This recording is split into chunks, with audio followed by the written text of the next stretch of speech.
In the late 1970s, the superhero genre was redefined forever on the big screen with the release of Superman the movie and Superman 2. Despite behind-the-scenes conflicts between the producers Alexander Salkind, Ilya Salkind, and Pierre Spengler, and the director Richard Donner, both movies proved to be huge critical and commercial hits. And with such a hot property on their hands, the Salkinds decided to pursue a third film to capitalize on this success. However, the next entry in Superman's cinematic saga would prove to be a letdown, as the mistakes of the Salkinds would soon come back to haunt them.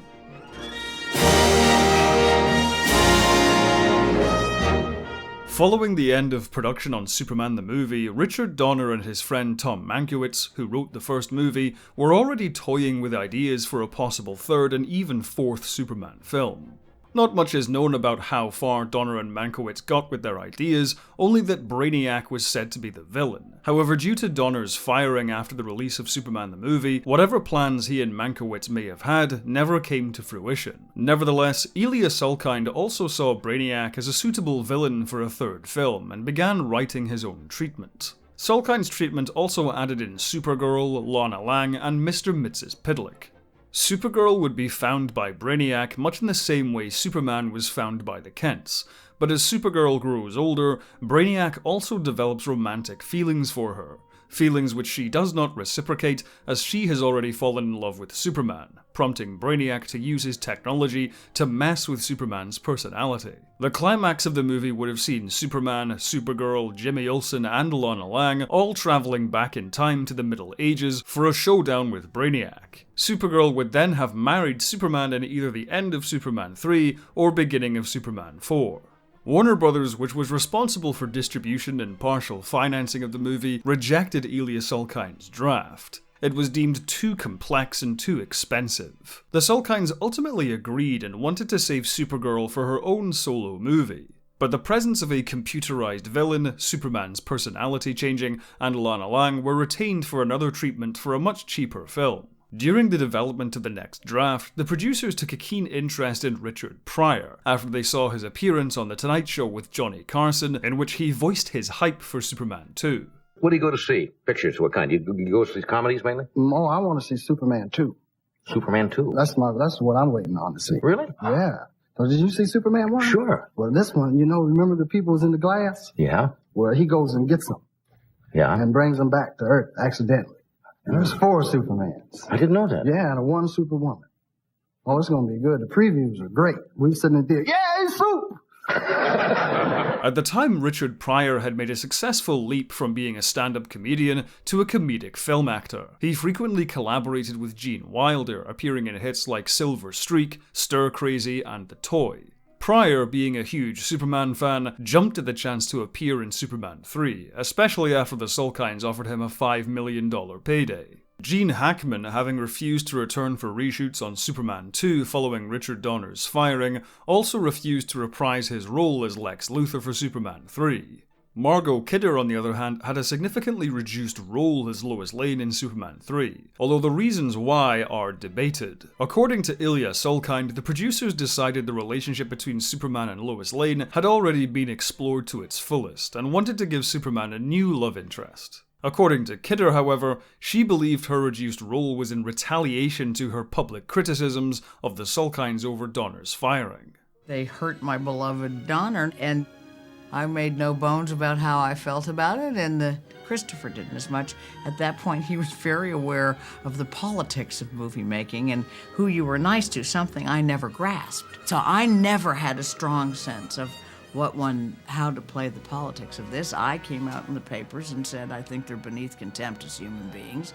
And then they put that on the cover of Time Out magazine, and thus blew a lot of parts. So I come in at the beginning and I say, I'm going on vacation, hi Annette O'Toole, and I go off and I come back at the end, I guess, with a tan. Playing Superman's new love interest, Lana Lang, was Annette O'Toole. O'Toole had previously appeared in the romantic comedy Foolin' Around opposite Gary Busey, and the thriller 48 Hours opposite Nick Nolte and Eddie Murphy. After being cast in Superman 3, she became good friends with Christopher Reeve. Chris Reeve invited me to his home, and he had his wife or his girlfriend and 2 little darling children, and we had dinner, and he took me to see Simon and Garfunkel at Wembley Stadium. Wait a minute, and you didn't even really know him? I didn't know him at all, and that was he just like invites his you way. to this. Wow. Yes. Gave me food and tickets and stuff. He couldn't have been more generous and sweet. And then on the set, and so I worked with him mostly as Clark for like weeks. We did all the Clark stuff. Right. And then I was coming to the set, and I was a Superman comic fanatic as a kid. I would trade the comic books. I loved Superman. So the first time I go on the set, and I didn't see him because they had a separate room for him when he was doing playing Superman, because I had a lot of different makeup and wig and all that stuff he had to put on. And so I didn't see him. And I knew I was going to work with him as Superman. I'd seen him on screen as Superman, but I hadn't. So I'm walking by we're going to the set, and the stage is really dark, and I hear this voice say, "Hello, Annette." And I look to my right, and I look at this. It was like looking up a mountain. I looked like that, and I'm not kidding. I started to kind of like stutter and got chills, and it was there with Superman. And he was dressed Chris. Up. He was in the whole gear. And talking about it now, I get chills thinking about it. Wow. It was amazing because it was a thing from my childhood and from watching the movies and then from knowing him. But it was the first time I really felt like, I don't know who that is. He wasn't Chris Reeve. O'Toole would make another appearance in Superman Mythos in the TV series Smallville, where she played Martha Kent.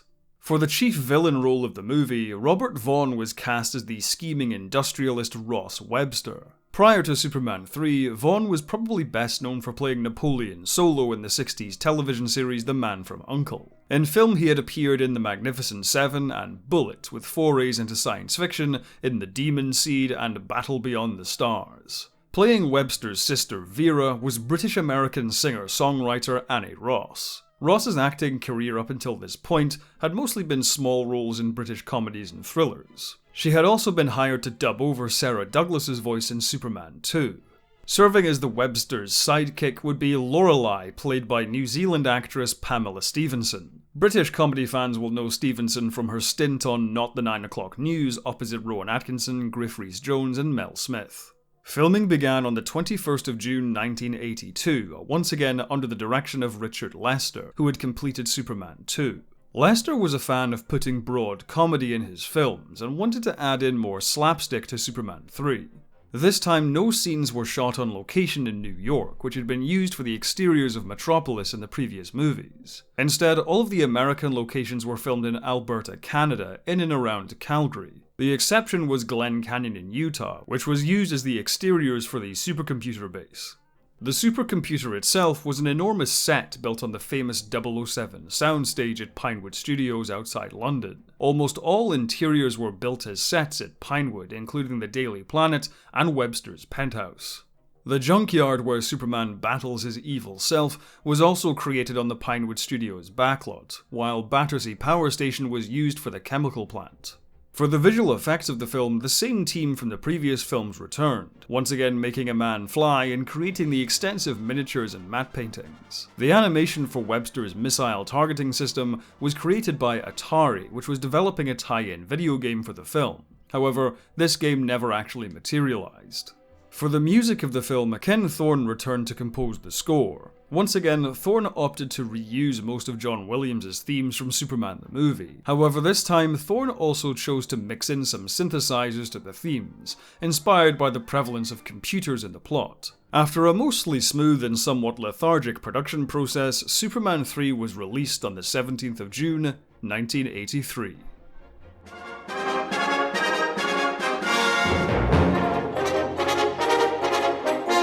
Although I enjoyed Superman 2 despite its faults, Superman 3 is an utterly baffling concoction. It feels like two totally different films smashed into each other. On the one hand, we have a generally interesting Superman film about his personality being manipulated by villains building a supercomputer which ends up going rogue. On the other hand is a caper involving Richard Pryor's Gus becoming embroiled in a complex financial scandal.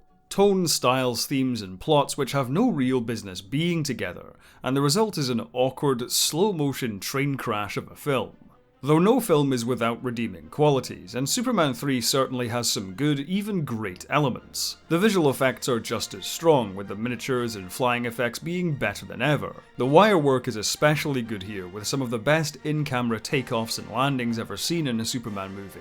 Likewise, Christopher Reeve continues to excel as Clark Kent and Superman. The extra muscle mass he packed on for the film and the hints of grey in his hair create the impression of a more mature Superman than previously seen. This time around, however, it's his Clark Kent side which gets a lot more focus as he reconnects with Lana Lang in Smallville. Christopher Reeve and Annette O'Toole have an endearing, sweet chemistry between them. It's really heartwarming how Lana feels real affection towards his Clark Kent half as opposed to Lois Lane, who was head over heels for Superman. While it's a shame to see Margot Kidder so unceremoniously written off, the relationship between Lana and Clark succeeds in creating a new romantic chemistry which once again becomes the heart of the film.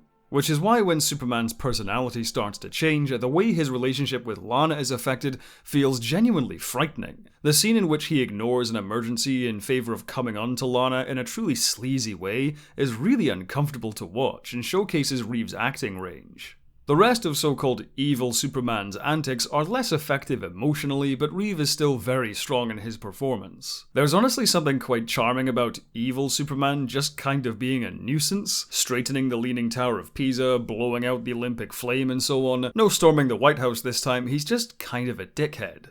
And the climax of this subplot where Clark Kent battles evil Superman in the junkyard is a terrific sequence, simultaneously brutal and gritty while also fully embracing a surreal tone and weird atmosphere. There's also some good tracks in Ken Thorne's score. While the John Williams material is at a minimum this time around, many of Thorne's comedy and action cues are very enjoyable. The opening track does a good job of drastically shifting between different tones without ever feeling jarring. All of the music during the climax is really solid as well, building up the threat of the computer and lending the sequence a lot of excitement. Unfortunately, that's where most of the positives end with Superman 3. The main villain plot is just thoroughly uninteresting. It's clear the Websters and Lorelei are attempts at replicating Lex Luthor, Otis, and Miss Teschmacher. And while the cast take a good stab at making these characters just as charismatic and fun, the script is far weaker this time around, and they fall flat. It's Richard Pryor though who suffers the most. Although Richard Lester has a penchant for fun slapstick, it seems to me his comedic sensibilities don't really line up with Pryor's. As a result, it often feels like Pryor has been left to flounder on screen, improvising much of his dialogue and trying hard to make a variety of silly accents and costumes work without much success. Ultimately, both sides of the movie end up detracting from one another. The focus on Superman is lost every time the film switches to following Pryor, and Pryor feels totally out of place in a superhero blockbuster. In general, the film feels very small in scale, with very little in the way of exciting action or spectacular visuals. Although the chemical plant accident manages to recapture that disaster movie feeling of the first film, there aren't really any major set pieces until the finale. The finale itself is where things do come together. The rogue supercomputer, clearly a leftover element from the Brainiac treatment, comes out of nowhere but finally gets the movie going right before it ends. This really should have been the main villain of the movie, as it feels like a proper threat to Superman and the world. And the way it assimilates Vera always used to scare me as a child and is still very effective today. Unfortunately, a good third act isn't enough to save the movie as a whole. And in the end, Superman 3 feels like a total mess, with conflicting ideas and unfulfilled potential. While I don't think reverence for the source material is always essential for a franchise film's success, it's clear Richard Lester and the Salkinds didn't really get Superman the way Richard Donner did. Instead of bringing the stories of the comics to life through a blockbuster film lens, Superman 3 feels like an economical product chasing trends which have long since faded. While there are great elements within it, and I personally harbour a lot of nostalgia for the film, it's a bitterly disappointing follow-up to two fantastic preceding entries. Upon release, Superman 3 was met with mostly negative reviews. Critics lambasted the film for its pivot towards slapstick comedy and Richard Pryor's character and performance. Audiences didn't receive the film much better, with many hardcore Superman fans laying most of the blame at Richard Lester's feet. It seems this cold reception to the film also had an impact on its box office. On a budget of $39 million, Superman 3 grossed over $80 million worldwide. While overall a box office success, this was a huge decline from the financial success of the previous Superman movies. Many of the cast and crew were also disappointed in the film. Christopher Reeve especially disliked the finished product. He was originally contracted for 3 films, and after the letdown of Superman 3, he chose to step away from the role. Richard Pryor was similarly regretful. He was a huge fan of the character and initially wanted to play his role very seriously, but was instead pushed to be more comedic. Richard was a really brilliant actor, which nobody ever gave him credit for. They just put him on a set and say, be funny. And I think Lester made a very similar mistake. He was not given the respect he deserved and had earned as an actor. I'm not sure of all the ins and outs about it. It didn't work for him on the set. He was terrified of the flying stuff, and I think he was pretty heartbroken. While these days the movie does have some admirers, notably director Edgar Wright, it is regarded as the point where the Superman movies went off the rails. Shockingly, however, despite the critical panning, negative fan reception, mediocre box office, and disappointment from cast and crew, Superman 3 would not be the low point for Superman on the big screen.